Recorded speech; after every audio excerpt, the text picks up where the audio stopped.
melakukan syuting untuk ibadah online. Ibadah di online service. Semoga hasilnya bagus, tidak ada kendala. Tuhan Yesus kami berdoa dan syukur haleluya. Amin.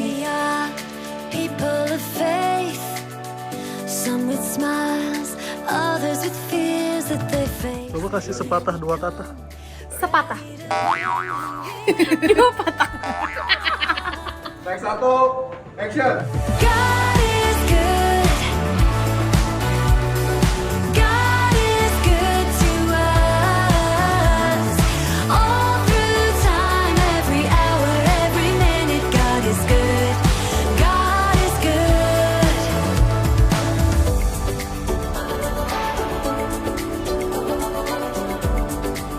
Di masa seperti ini, kita perlu saling menyemangati. Oleh sebab itu, kita melayani, jemaat juga harus semangat. Semangat dong, harus tetap semangat. Kalian melayani, walaupun kalian ibadah di rumah harus tetap luar biasa. Karena kita di sini semua bekerja mengerjakan ini semua dengan antusias semangat. Jadi kalian juga harus semangat. Every little thing's gonna be alright. Every little thing's gonna be just fine. Whether I can see it now, I know you will work it out for good. Every little thing, everything will be alright. Semangat. God bless you. Every little thing, every little thing, every little thing, everything will be alright.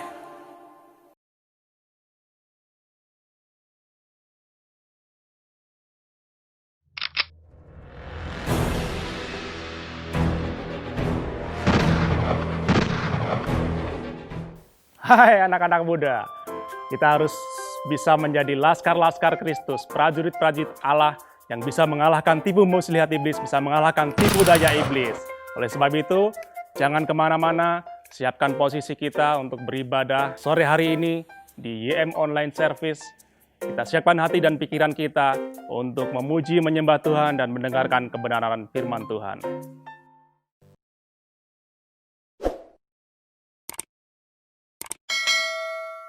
Yeay, mari sama-sama kita memuji Allah kita.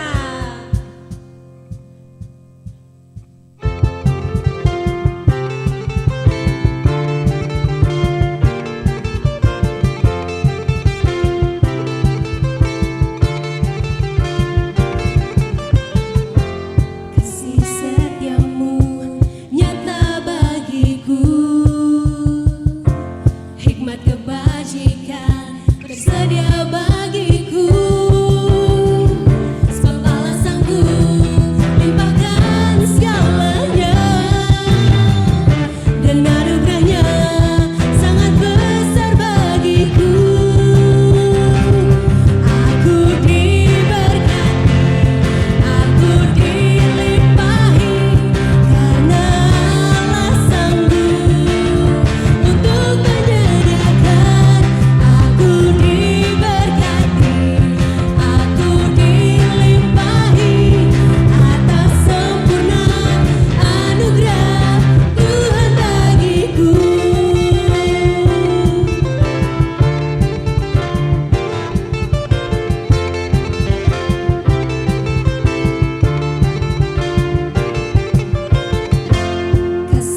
setia Tuhan. Kami bersyukur kepadamu ya Bapa. Oh Tuhan, kami bersyukur kepadamu Bapa.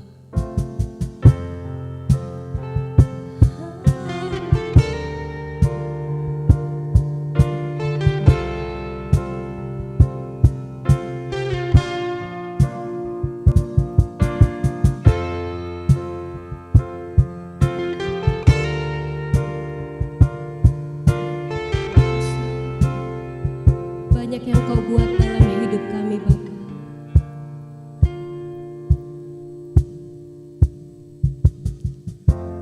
Banyak yang kau perbuat di dalam hidupku. Rancangan indahmu terjadi di hidupku. Bapa yang mengerti segala yang ku perlu. Kasih-Mu sempurna nyata dalam hidupku. Ku bersyukur Bapa, ku bersyukur Tuhan buat kasih setiamu di dalam hidupku. Ku bersyukur,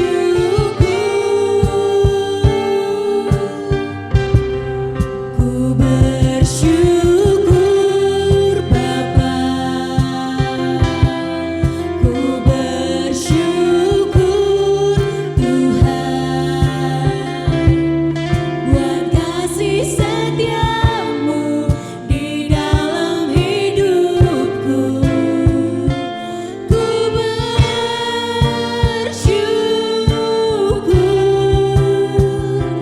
Tuhan.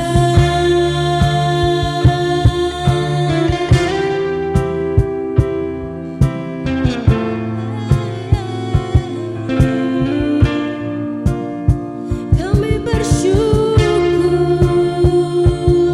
atas kasih-Mu, atas kebaikan-Mu Tuhan.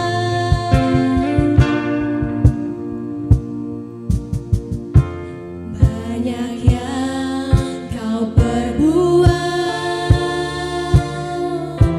di dalam hidupku. Rancangan indahmu terjadi di hidupku. Bapa yang mengerti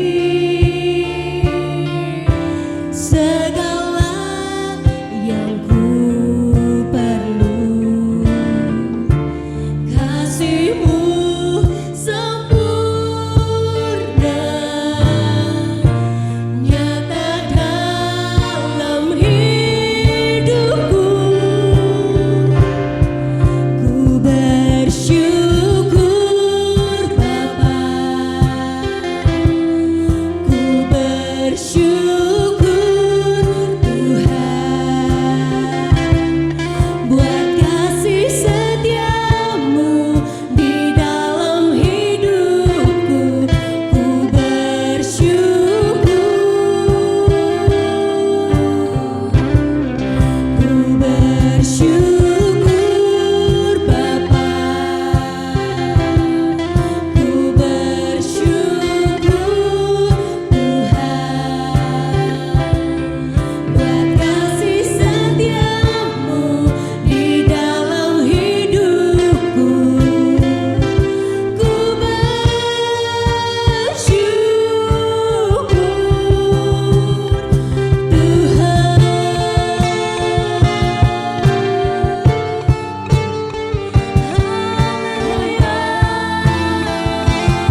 setiamu di dalam hidupku. Ku bersyukur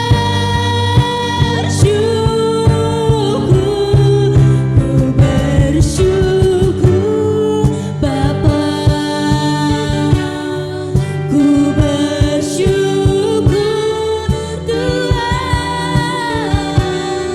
buat kasih setiamu di dalam hidupku.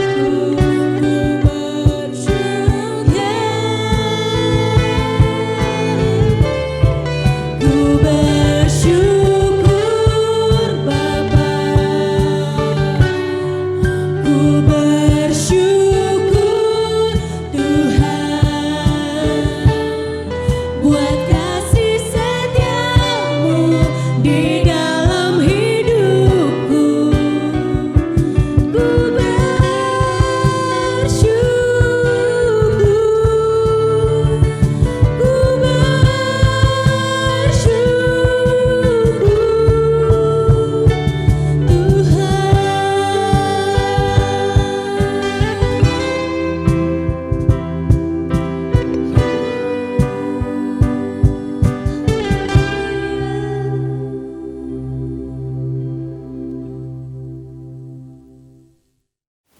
Bapak, kami mengucap syukur buat sore hari ini kami bisa sama-sama beribadah secara online, dan sebentar lagi kami akan mendengarkan firman-Mu. Tuhan berkati, urapi hamba-Mu yang akan menyampaikan firman, dan berkati juga, urapi juga setiap anak-anak dimanapun mereka berada yang mendengarkan, supaya kami boleh bertumbuh bersama-sama dalam kebenaran firman Tuhan.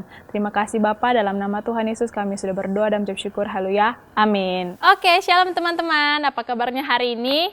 Semua kita semua tetap dalam keadaan yang dahsyat, luar biasa, amin. Oke, hari ini kita akan mendengarkan firman Tuhan. Dan hari ini gue membawakan tema tentang anak Allah versus anak iblis. Tenang, gak usah mikir yang terlalu jauh, terlalu wah, kayaknya gimana tuh. Enggak ya, tenang aja.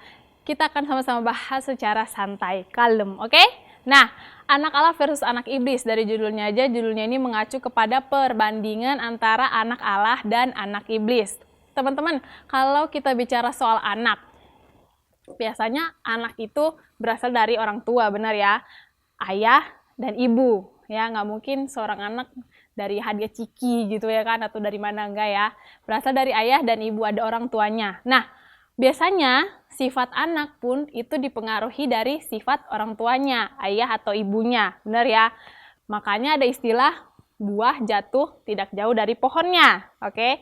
Misalnya nih, anak si A kemarin digosipin tetangga gitu ya ceritanya.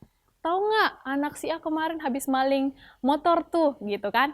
Terus lalu tetangga yang lain jawab, ya iyalah, gimana nggak maling, bapaknya aja kemarin habis maling ayam juga. Nah, pasti orang sangkutin tuh, oh oke, sama bapaknya mirip ya. Lalu ada juga nih, misalnya anak si C, anak si C pinter banget tahu, kemarin habis lulus cerdas cermat sekelurahan. Terus orang-orang bilang apa? Gimana nggak pintar? Bapaknya aja umur 12 tahun udah lulus S2. Waduh. Jadi, baik atau buruknya seorang anak nggak jauh-jauh dari biasanya dari sifat orang tuanya juga. Nah, tapi sayangnya, di dunia ini kita nggak bisa pilih dong, kita mau lahir dari orang tua yang mana, agar kita bisa baik-baik aja gitu ya kan. Misalnya, aduh tau gitu, gue lahir dari rahimnya Nagita gitu ya kan, biar kalau lagi mati lampu, bisa ngungsi ke Singapura. Enggak ya, aku tetap beruntung kok. Aku tetap sayang sama makku kok, walaupun juara 1 aja udah diajak makan ke KFC, udah seneng banget, oke? Jadi kita nggak bisa pilih teman-teman. Tapi untuk yang sesi ini kita bisa pilih nih. Anak Allah versus anak iblis. Nah, kita baru mulai masuk nih. Kalau anak Allah, otomatis bapaknya adalah Allah. Kalau anak iblis, otomatis bapaknya adalah iblis. Nah, teman-teman, bapaknya mau siapa? Allah atau iblis? Teman-teman tentuin deh sekarang. Selesai khotbahnya. Enggak ya? Oke. Nah, kita akan mulai sama-sama bahas. Dan kenapa sih kita harus membahas anak Allah versus anak iblis ini? Untuk memastikan bahwa teman-teman benar-benar anak Allah dan sifatnya pun sifat Allah, oke? Karena kan, ingat yang tadi, sifat anak tuh nggak jauh dari sifat bapaknya, oke? Jadi kita ini anak Allah, anaknya bapak kita adalah bapak Allah. Jadi sifat kita juga harus mirip seperti bapak kita, oke? Mari kita sama-sama buka di 1 Yohanes 3 ayat 1 sampai 10, oke? Kelihatannya panjang, karena 1 sampai 10 banyak gitu ya ceritanya. Tapi nggak apa-apa, kita akan bahas sama-sama, tetap didengerin, jangan kemana-mana dan tetap fokus. Oke teman-teman? Gue akan bacain buat kalian yang ada dimanapun. Oke, kita mulai dari ayat 1 ya teman-teman ya. Lihatlah betapa besarnya kasih yang dikaruniakan Bapa kepada kita, sehingga kita disebut anak-anak Allah. Dan memang kita adalah anak-anak Allah. Karena itu dunia tidak mengenal kita, sebab dunia tidak mengenal Dia. Oke, teman-teman, di ayat 1, kita disuruh kenalan nih, oke? Perkenalkan, kita disebut anak-anak Allah. Widih. Tapi ingat, kita disebut anak-anak Allah bukan karena kita hebat, bukan karena kita kaya, bukan karena kita pantas atau apapun yang telah kita raih, bukan. Tapi karena kasih karunia Bapa. Garis bawahi ya, kita disebut anak-anak Allah karena kasih karunia Bapa. Nah, tapi walaupun kita anak-anak Allah, disebut anak-anak Allah, dunia tidak mengakui itu. Dunia tidak peduli akan hal itu. Dunia tidak akan memperlakukan kita seperti anak-anak Allah. Karena apa? Karena dikatakan di ayat 1 bahwa dunia tidak mengenal Allah. Oke? Jadi tidak ada perbedaannya gitu ya kan? Karena dunia tidak mengenal Allah. Oke, ingat poin yang pertama apa? Kita disebut anak-anak Allah bukan karena siapa kita, tapi karena kasih karunia Bapa yang terlalu besar buat kita. Oke? Kita lanjut ke ayat yang kedua. Saudara-saudaraku yang kekasih, sekarang kita adalah anak-anak Allah, tetapi belum nyata apa keadaan kita kelak. Akan tetapi kita tahu bahwa apabila Kristus menyatakan diri, kita akan menjadi sama seperti Dia, sebab kita akan melihat Dia dalam keadaan yang sebenarnya. Nah, teman-teman, sekarang kita adalah anak-anak Allah nih. Tapi di ayat 2 dibilang, ke depannya kita nggak tahu keadaan kita bakal kayak apa. Oke? Jadi jangan jadikan alasan kasih karunia Bapa tadi sebagai alasan untuk kita hidup semaunya. Ingat, identitas anak Allah tadi harus kita pertahankan. Karena apa? Kita nggak tahu ke depannya apakah kita masih jadi anak Allah. Oke? Dan identitas yang kita pertahankan sebagai anak Allah ini, kalau kita berhasil mempertahankannya, dikatakan bahwa suatu saat kita akan menjadi sama seperti Tuhan. Widih, kira-kira apa? Kira-kira kita menjadi seperti Tuhan atau kita menjadi Tuhan? Bukan ya teman-teman. Kita akan sama-sama dipermuliakan. Ingat, kalau teman-teman berhasil mempertahankan identitas sebagai anak-anak Allah ini, kita akan sama-sama dipermuliakan seperti Bapa kita. Karena dikatakan di apa? Di ayat yang kedua, sebab kita akan melihat Dia dalam keadaan yang sebenarnya. Teman-teman, sekarang kita nggak bisa lihat Tuhan dalam keadaan yang sebenarnya, oke? Karena apa? Karena Bapa itu terlalu mulia. Berarti kalau kelak kita bisa melihat Dia, berarti kita sama, kita sudah mulia. So guys, ingat ya, kita sekarang adalah anak-anak Allah. Tapi perjuangan kita masih panjang untuk tetap mempertahankan identitas kita sebagai anak Allah. Ingat aja, suatu saat ketika kita berhasil mempertahankannya, kita akan sama-sama dimuliakan di surga nanti. Oke, lanjut ke ayat yang ketiga. Setiap orang yang menaruh pengharapan itu kepadanya, menyucikan diri sama seperti Dia yang adalah suci. Oke, teman-teman berharap nih, ayat yang kedua tadi terjadi. Teman-teman berharap sama-sama dipermuliakan kelak di surga nanti. Teman-teman tahu, kita taruh harapan itu hanya kepada Bapa kita, hanya kepada Yesus, tidak kepada apapun. Bukan kepada perbuatan baik, bukan kepada apapun, manusia atau apapun, bukan. Tapi hanya kepada Bapa kita. Dan syaratnya adalah teman-teman harus menyucikan diri. Itu syarat ketika kita mau hal ayat yang kedua itu terjadi dalam kehidupan kita kelak. Menyucikan diri artinya kita memurnikan diri, membersihkan diri dari segala dosa. Wes. Sekarang masuk pembahasan yang lebih berat. Dosa. Oke. Kita sama-sama baca di ayat 4-7. Aku akan bacakan buat teman-teman semua ya. Setiap orang yang berbuat dosa melanggar juga hukum Allah. Sebab dosa ialah pelanggaran hukum Allah. Dan kamu tahu bahwa Ia telah menyatakan dirinya supaya Ia menghapus segala dosa. Dan di dalam Dia tidak ada dosa. Karena itu setiap orang yang tetap berada di dalam Dia tidak berbuat dosa lagi. Setiap orang yang tetap berbuat dosa tidak melihat dan mengenal Dia. Anak-anakku, janganlah membiarkan seorang pun menyesatkan kamu. Barang siapa yang berbuat kebenaran adalah benar, sama seperti Kristus adalah benar. Oke, stop sampai di ayat 7 ya. Bicara soal dosa. Dosa sama dengan melanggar hukum Allah. Itu dikatakan di ayat yang keempat. Artinya apa teman-teman? Dosa itu sangat bertentangan dan berlawanan dengan Allah itu sendiri. Misalnya Allah atau misalnya hukum Allah menyuruh kita untuk mengasihi sesama. Tapi dosanya apa? Kita boleh membenci, membuli. Itu sangat berbanding terbalik, sangat berlawanan dengan apa yang Tuhan mau. Makanya dosa sama dengan melanggar hukum Allah. Bahkan untuk menghapus dosa, Yesus rela datang mati di kayu salib. Untuk menghapus, membersihkan semua dosa-dosa itu. Itu dikatakan di ayat 5.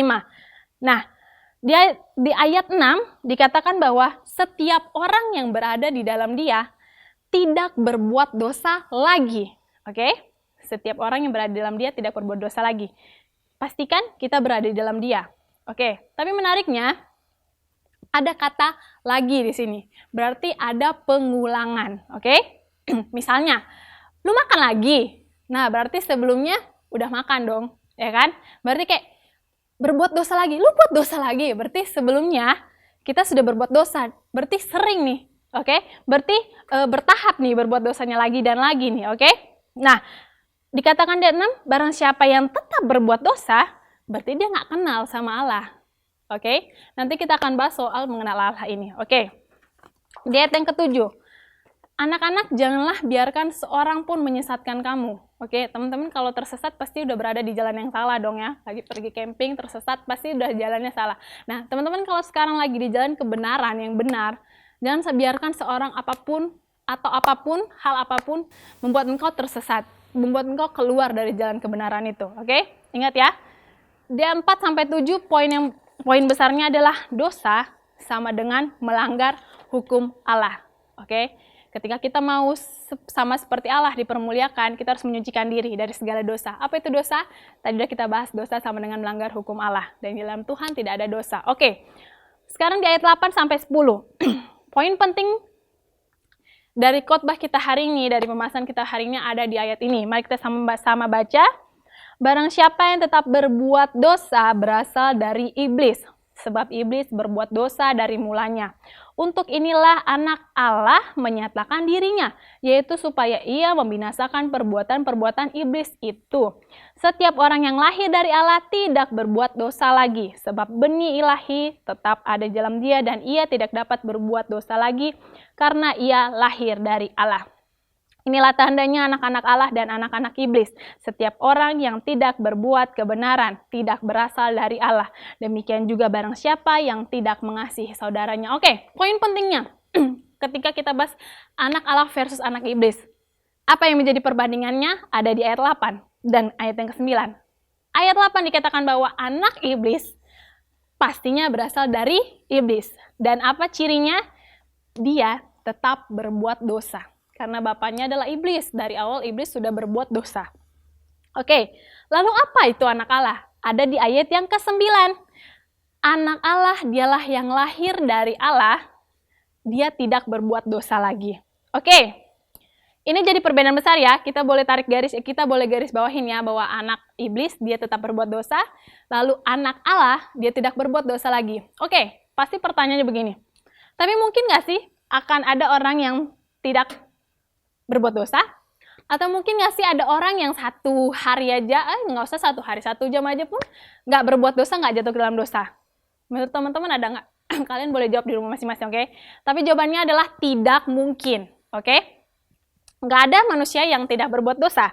Bahkan di 1 Yohanes 1 ayat 8 di pasal sebelumnya dibilang bahwa jika kita berkata kita tidak berdosa, maka kita menipu diri kita. Wah, berarti kalau kayak, enggak, gue nggak pernah berdosa, berarti kita menipu diri kita. Berarti apa? Semua manusia berdosa. Semua manusia bisa jatuh ke dalam dosa. Oke? Tapi dalam bahasa asli, dosa yang dimaksud di sini adalah setiap orang yang lahir dari Allah tidak berbuat dosa lagi, itu artinya dalam bahasa aslinya adalah dosa yang dilakukan secara terus-menerus. Oke, jadi teman-teman, Ciri anak iblis itu adalah dia melakukannya terus-menerus. Dosa itu dilakukan terus-menerus. Artinya apa? Kalau terus-menerus itu artinya sering, ya kan? Misalnya, gue sering nih sepedaan, lama-lama jadi gaya hidup kita. Kayaknya kalau misalnya nggak sepedaan, aduh nggak sehat nih badan. Nah sama, dosa itu kalau nggak dosa nggak enak nih, kalau nggak nyontek nggak enak nih gitu, atau kalau nggak ngebully nggak enak nih gitu. Lama-lama apa? Jadi kebiasaan, jadi gaya hidup, dan kita hidup di dalamnya.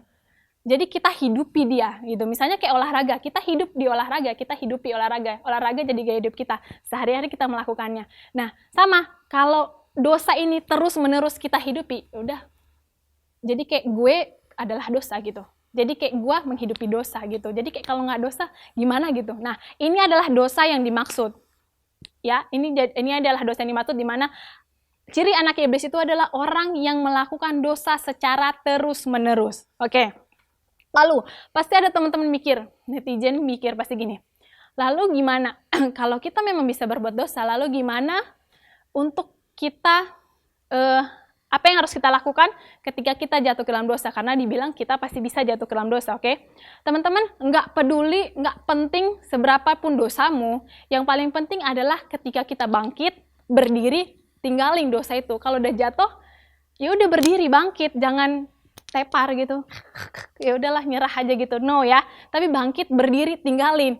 Jatuh nggak apa-apa, bangkit lagi, berdiri, nggak seberapa penting dosamu, tapi seberapa penting, yang paling penting adalah seberapa bangkit engkau berdiri meninggalkan dosa itu, oke? Bahkan di ayat 1 Yohanes 1 ayat 9 dibilang, ketika kita mengaku dosa, Dia adalah setia dan adil. Dia akan mengampuni segala dosa kita dan menyucikan diri kita dari segala kejahatan. So, teman-teman, ketika kita memang jatuh ke dalam dosa, yang paling penting adalah engkau bangkit dan engkau meminta ampun, oke? Jangan, aduh, udah dosa ya, ya udahlah tanggung, sekalian aja lah gitu ya. Misalnya kayak mau nyontek, ya udahlah tanggung, besok masih banyak pelajaran yang harus nyontek, nyontek aja sekalian, no, oke? Atau misalnya apalagi dosa, jangan malah kayak mikirnya, udahlah berbuat dosa aja sekalian, oke? Bukan ya teman-teman. Ketika kita jatuh, yang paling penting adalah engkau bangkit dan berdiri, jangan malah tepar, oke? Jangan malah pingsan di dosa itu, engkau tidur di dosa itu, oke teman-teman? Nah, gue akan ceritakan sebuah ilustrasi untuk kita lebih gampang lagi membedakan mana anak Allah dan anak iblis dalam keseharian kita, oke? Jadi ceritanya nih, si Asep ditawarin nih, pergi ke 2 buah gua. Salah, 2 buah gua, oke? Sep, kamu boleh nih pilih 2 buah gua. Kamu terserah mau masuk yang mana dulu, kamu boleh pilih dua-duanya, jadi nggak mesti 1 atau 2, oke? Dia diberikan kehendak bebas teman-teman, mau pilih yang mana. Oke, kata pemilik si gua punya 2 gua nih. Gua yang pertama berlapis emas, sangat indah banget, terus wangi, cantik, pemandangannya indah. Oke, kata Sep. Di ujung sana Sep, di ujung gua yang paling ujung sana akan ada taman yang indah, terus pemandangan yang sangat indah, alunan musik yang indah, yang lu nggak bakal temuin di mana-mana, Sep. Oke, kata Sep. Di setiap lorong-lorongnya akan ada kesempatan nih, Sep, yang lu bisa lakuin dalam kehidupan lu. Lu boleh ambil kesempatan itu, sampai nanti ketika lu berhasil di ujung, lu pasti ketemu pemandangan yang indah itu. Oke, kata Sep. Karena dia tergiur nih kan, wis cantik, guanya cantik, lapis emas. Oke, aku masuk ke dalam, kata Asep. Dia masuk ke dalam, dia bertemu di kesempatan yang pertama, di lorong pertama. Kesempatannya adalah nggak boleh nyontek. Terus Asep ngangguk-ngangguk. Masih bisa lah, oke. Dia masuk ke lorong kedua, dia masih ingat, oke, ingat aja nanti akan ada pemandangan yang indah, oke. Dia masuk ke kesempatan yang kedua, lorong kedua. Nggak boleh bohong. Ya, bisalah kalau masih nggak boleh bohong mah. Oke, dia berlanjut teman-teman karena indah banget, pasti nyaman banget ya buat berjalan. Lalu dia sampai kepada lorong yang ketiga. Tulisannya adalah nggak boleh benci sama musuh. Dia terdiam sejenak. Gimana gue bisa nggak benci sama musuh gue? Gimana gue bisa nggak benci sama teman yang udah jahat sama gue? Dia diam. Karena hal itu dia lupakan pemandangan indah yang tidak ditemukan dimanapun itu. Di akhir gua itu. Akhirnya apa? Akhirnya dia memilih keluar. Gua nggak mau lanjutin masuk ke gua itu. karena gue gak akan bisa lakukan kesempatan itu dalam kehidupan gue. Oke, kata si pemilik gue. Sekarang lu boleh masuk ke gua yang kedua, kalau memang lu mau. Gue akan jelasin gua kedua. Gua kedua ini sangat gelap, kotor, jijik, bau, banyak lumpur, dekil semuanya gitu ya. Tapi ada kesempatan yang sangat lu pengenin nih. Itu kesempatan yang buat hati lu senang. Lu bisa lakukan ini seumur hidup lu di hidup lu, oke? Tapi ingat, poin yang paling penting, di ujung kalau lu sampai berhasil nih ke ujung gua, di ujungnya ada api. Kalau lu kenyebur ke dalam, kalau lu berhasil kesempatan terakhir, lu akan langsung kejebur ke dalam, dan apinya itu panas banget, dan apinya itu tidak akan pernah padam. Oke, kata Asep. Jijik ya, guanya itu jijik, gelap, tapi dia berani masuk. Karena apa? Dia ditawarkan kenikmatan, dia ditawarkan hal yang membuat dia senang. Oke, teman-teman. Dia masuk dengan jijik-jijik, dengan gelap pun dia tetap berjalan. Di kesempatan pertama, ada tulisan boleh nyontek. Wis, dia ngangguk-ngangguk. Senyum-senyum. Oke. Masuk lagi ke kesempatan kedua. Boleh berbohong. Wow, dia takjub. Jijik sih, geli sih tempatnya, gelap sih, tapi ini enak banget, ya kan? Boleh ini, boleh itu, wah enak banget. Dia lanjut, dia penasaran lagi, lanjut lagi.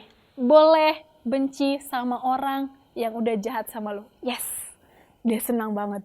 Ini nih yang gue suka. Kita kan harus jahat sama orang yang jahat sama kita, oke? Tetap dia lanjut teman-teman. Duh jijik sih, tapi udahlah. Dia langkahkan kakinya sampai dia kepada kesempatan terakhir di lorong terakhir. Tulisannya adalah boleh membunuh musuhmu. Wah, dia makin, aduh, gitu. Itu adalah kesempatan emas buat gue, kata dia kayak gitu.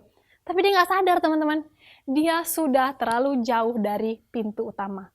Nah teman-teman, ilustrasi yang gue ini menggambarkan bahwa memang dosa secara daging itu jauh lebih nikmat.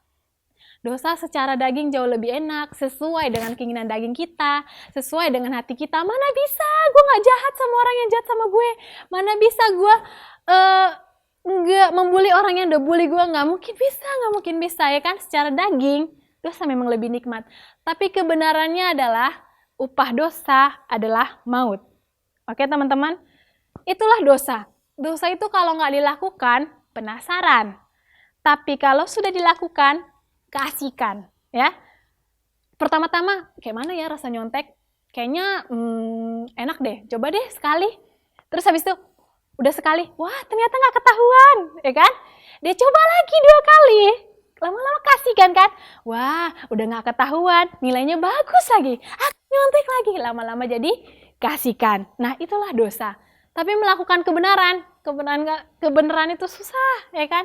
Dibilang nggak boleh bohong, nggak boleh menjahat, nggak boleh ini itu sangat tidak sesuai dengan keinginan kita, sangat tidak enak sekali.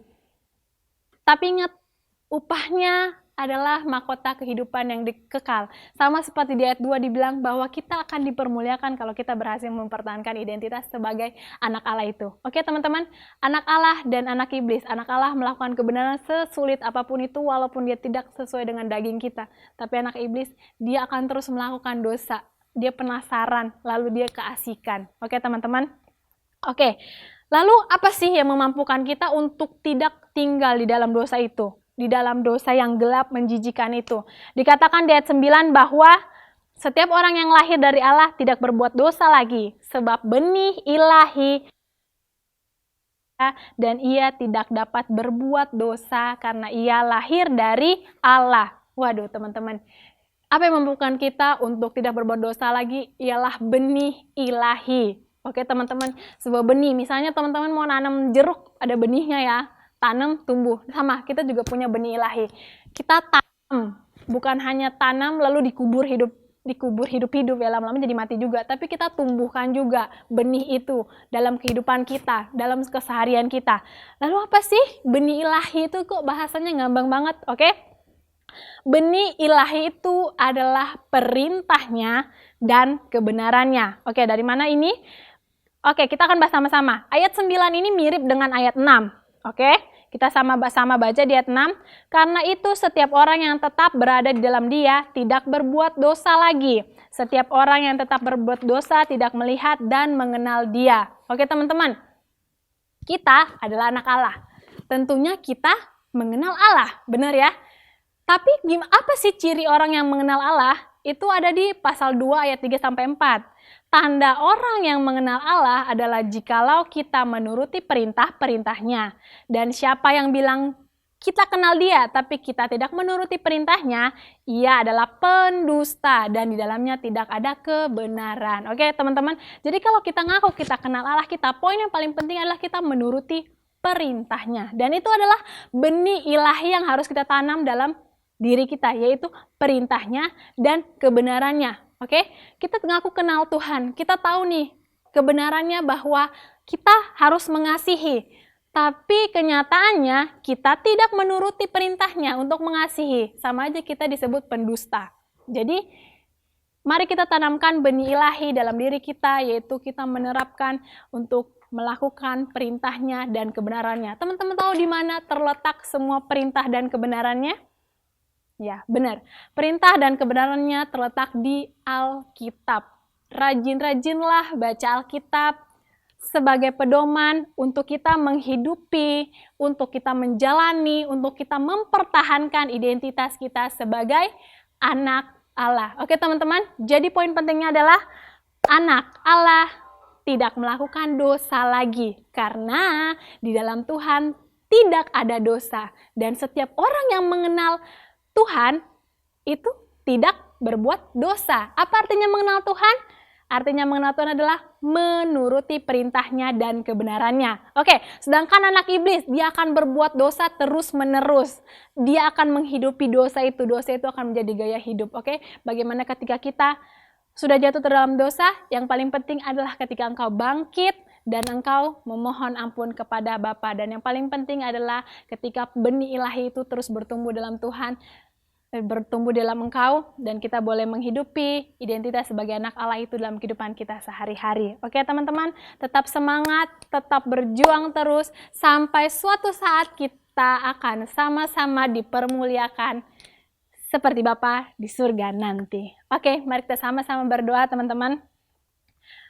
Bapa, kami mengucap syukur buat sore hari ini kami telah selesai mendengarkan firman-Mu. Biarlah apa yang telah kami dengarkan boleh bertumbuh dan berbuah lebat dalam kehidupan kami sehari-hari ya Tuhan. Kami mau menjadi anak-anak Allah, kami mau sama-sama dipermuliakan seperti Engkau di surga nanti Tuhan. Dan ajar kami untuk terus menanam, menumbuhkan benih ilahi itu dalam kehidupan kami sehari-hari. Dan kami boleh menerapkannya agar kami dapat mempertahankan identitas kami sebagai anak Allah. Terima kasih Bapa, ini doa kami akan percaya Engkau mendengarnya dan memampukan kami untuk melakukannya dalam kehidupan kami sehari-hari. Terpuji termulialah nama-Mu Tuhan, dalam nama Yesus, haleluya, amin.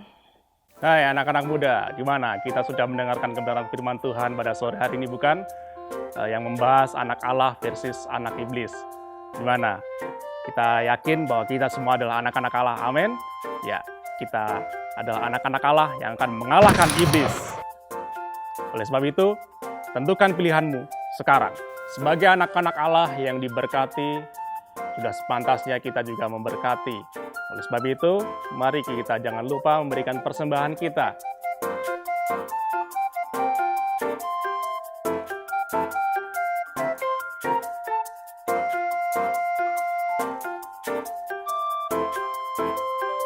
Baik, kita sudah selesai beribadah sore hari ini. Jangan lupa untuk tetap beribadah Sabtu depan di channel yang sama, di jam yang sama. Tetap jaga kesehatan, jaga jarak, rajin cuci tangan, dan jangan sampai kita menjaga jarak dengan Tuhan. Dengan Tuhan kita harus tetap mempererat hubungan kita. Jangan menjaga jarak ya. Tuhan Yesus memberkati. Kami mengucap syukur ya Bapa buat hari ini. Tuhan menyertai kami, Tuhan memberikan kekuatan bagi kami semuanya. Kami bisa beribadah bersama-sama pada hari ini. Terima kasih buat Praise and Worship, terima kasih buat firman Tuhan yang kami telah dengar. Dan kami bisa merenungkannya dan kami bisa melakukannya di dalam nama Yesus Kristus. Mari kita angkat tangan kita terima berkat daripada Allah Bapa di surga. Memang dahulu kamu adalah kegelapan, tetapi sekarang kamu adalah terang di dalam Tuhan. Sebab itu hiduplah sebagai anak-anak terang, karena terang hanya berbuahkan kebaikan dan keadilan dan kebenaran. Karena itu pergilah, jadikanlah semua bangsa muridku, dan baptislah mereka dalam nama Bapa dan Anak dan Roh Kudus, dan ajarlah mereka melakukan segala sesuatu yang telah Yesus perintahkan kepadamu, dan ketahuilah Yesus menyertai kamu senantiasa sampai kepada akhir zaman. Kasih karunia, rahmat, dan damai sejahtera dari Allah Bapa dan dari Yesus Kristus Anak Bapa akan menyertai kita dalam kebenaran dan kasih. Dalam nama Yesus, amin.